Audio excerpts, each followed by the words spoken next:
Bonjour à tous. Les trains entre Dijon et Paris remplacés par des autocars ce week-end. En cause, un chantier de grande ampleur programmé dans le secteur de Montbard en Côte d'Or.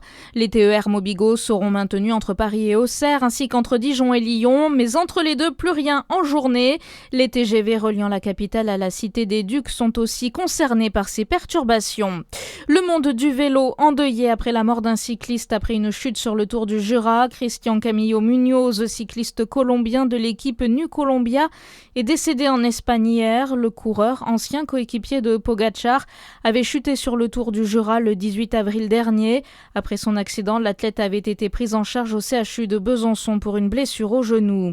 Une aide-soignante de Montceau-les-Mines jugée hier, elle a dû répondre d'un homicide involontaire sur une victime de 76 ans ainsi que de faits de violence sur d'autres personnes vulnérables, toutes résidentes de l'unité d'hébergement renforcé qui accueille des personnes atteintes d'Alzheimer.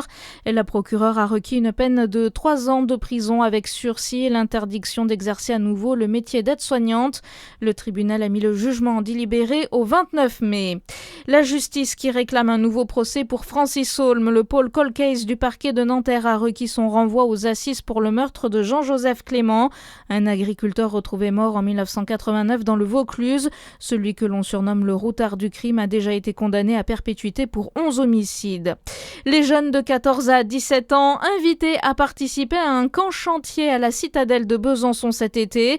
En juillet, pendant 15 jours, week-end compris, au sein d'un groupe de 20 jeunes, ils pourront participer à la restauration de la citadelle, inscrite sur la liste du patrimoine mondial de l'UNESCO. En basket, Monaco qualifié pour les playoffs d'Euroleague. Le club du Rocher s'est imposé 79-70 hier face à Barcelone et défiera l'Olympiakos mardi en quart de finale. Il dispute aujourd'hui la finale de la Coupe de France face au Mans.